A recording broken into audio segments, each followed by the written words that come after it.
feels like FE on steroids. That's what Max Verstappen has said about the 2026 F1 regulations. Well, let's find out. Can a grid of 2026 F1 cars race around a Formula E track? And how would it look? Well, here we are then at the back of the Berlin E-Prix in Verstappen's Red Bull RB22 into turn one. It's already looking a little bit sketchy here as we try and go down the inside of a Cadillac and the V-car as we go from a left-hander straight into a double right. Nearly get put into the wall by Liam Lawson, and then it's another, you guessed it, very sharp, basically 90 degrees, but we kind of go back on ourselves and then slingshot onto a little straight here where we can use the active aero. And at this stage, we're not using that extra battery power from overtake mode, although speaking of, we are getting to the attack mode zone of the FE track, so maybe we should have been allowed to use overtake there, but I'm going to wait a couple of laps just to give the AI a bit of a balancing because they don't use it properly in the way it would be used in real life. But into the hairpin, I mean, that looks like a typical FE race. That does as well, because we've hit a car and then we've been hit ourselves on the rear end. That was very Formula E. A little bit of mid-race ping-pong never hurt anyone as we round out a lap. So that was a lap of an FE track in the 2026 F1 cars. I'm not going to lie, it doesn't look out of place. Like, the cars are small enough now and kind of nimble on their feet enough where, to my surprise, I thought the AI were going to have a mare and we were going to have like a multi-car pile-up at a hairpin, but we've actually got some semblance of some okay racing. So maybe Verstappen was onto something. Maybe these cars are FE cars on steroids, because all we're getting is maybe a more action-packed Formula E race, essentially, as we make a beautiful little switchback on Pierre Gasly then. And this whole layout of corner into corner into corner definitely opens it up for a good amount of switchbacks and dive bombs over the curbs as we dive Piastri. Couldn't quite make it fit with the turning angle there, but again, just got the elbows out a little bit and made the overtake work. And so far, it's actually been, as I said, somewhat of a decent race for us, actually, and some good overtakes that we've made. But of course, with this mod, with the driving, we're not really getting that management of the battery as the real drivers have found out around Bahrain in testing. Like, there is the different various modes that I can use, and I've not used them yet. I will do later in this race, basically, as we can use overtake mode to get that extra dump of battery like they do in real life. But in testing, IRL, there seems to be a lot of micromanaging with real big moments of LICO or the engine being mapped in a certain way to clip to not be at full throttle, even though the driver's pressing full throttle.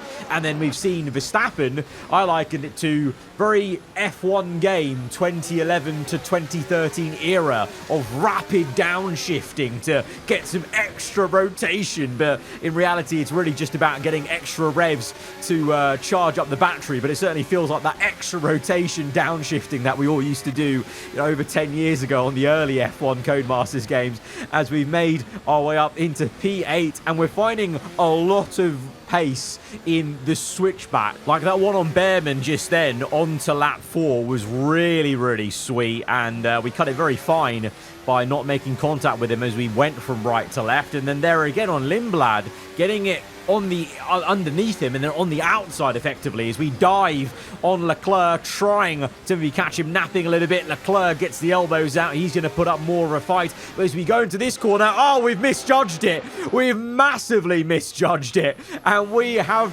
twatted Leclerc off. I apologise, Lord Percival. That was a genuine mistake on my part.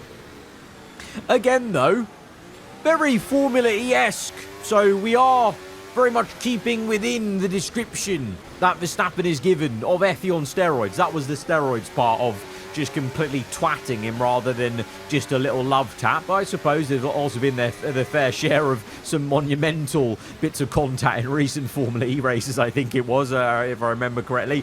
As we are now back up into P8, we're re-hunting down Ollie Behrman in the Haas GR and looking for that inside line to the outside. Oh, it's like a beautiful choreographed dance going on the outside. And we're up into P7 and again chasing after Lindblad for the second time today. Having some troubles with that inside curb. We're not going to deck the V-carb on the rear end. We're going to actually just be a bit patient and wait for the right opportunity. Can't make a dive into the hairpin. Instead, we'll line this up to get the best tight exit and try and out-traction the young Brit in the Junior Red Bull. Again, going for another switch as he loses the back end, and it's another lovely move undercutting the racing line. It seems like this, I don't know if it's just this circuit in particular, but it just seems to be designed to basically just have that overtake happen over and over and over again. But it's just working for us. It's working for the F1 car has the traction to do that. I feel like probably in the FE car, you probably don't have the ultimate grip to constantly make switchbacks work like that. But in the F1 car, it is a perfect combo. On top of also the AI probably are a bit confused at the track they're racing at. This is, you know, it feels narrow. Even though we've had some decent racing, it certainly feels narrow. It's basically like a Monaco, a bit more of an open Monaco sort of vibe, really, as we go down the inside of Lando Norris now. Big dive on there, late on the brakes, and for the first time, we've actually made the hairpin and made an overtake of the hairpin properly. Whilst being side by side, and now closing to Andrea, Kimi Antonelli. We're going to be side by side as we go on to lap 7, is it? He's on the outside. I don't really know where he is on the outside because the mirrors don't work properly with this car, and Antonelli actually keeps his foot in the entire way, maybe. He's on the inside. We brake early. Oh, Kimi span it. We made contact with him momentarily. Oh, he's in the wall. He's in the wall. Antonelli and Verstappen, we come together.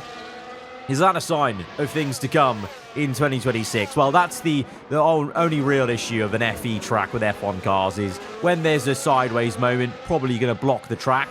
And to be honest, I'm surprised it's taken to lap 7 for us to get involved in something like that where it's blocked the track or just the AI blocked the track, because I just had in my mind that these cars were going to get stuck around an FE circuit. But the size difference does make you know, a genuine, real difference to those sort of incidents. And in that way, I think we can all still agree the regulations are still great in that sense of the size of the cars. The lower grip, I think, is better, even though some drivers are complaining about that. I think some others are saying that's good, and I think that's good because lower grip means there's more of a skill gap of actually being able to work the car around the circuit. But clearly, from all our, you know, even our videos that we did at the end of last year, nothing could have prepared us for maybe the amount of micromanagement simulation that they are doing in testing, with really working hard to get a lot of battery back around the lap.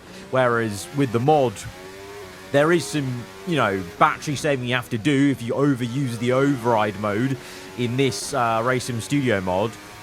But it's nothing like the amount of management they've been doing around Bahrain, or, you know, a lift off during a qualifying lap is going to be a very, very weird thing to getting used to. But at the same time, I'm also in the mind of, we haven't even turned a lap of a real race. So let's just wait. You know, I've been around long enough. I remember in 2014, everyone got very worried about what kind of Formula One we were going to get. And yes, it was very odd, and there was a massive difference in performance at the start of 2014. But eventually, those regulations did settle out to be, you know, decent. In 2016, we got plenty of great racing. Even in 2015, a few races here and there. And in 2014, between the two Mercs, there was some great racing. So I think, even though it's seeming pretty dire, also I feel like we just need to give it a little bit of time just to see where everything shakes out. You know, because once teams get on top of it, maybe they find ways to recover battery in a way that doesn't harm the pure driving of the car as much as it is right now in testing. Is oh, okay.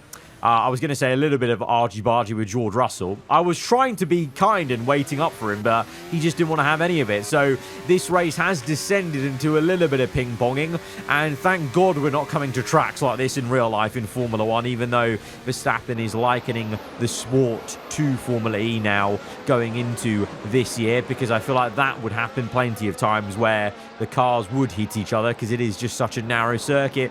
And in our case, the AI just aren't trained very well probably to the track with the car.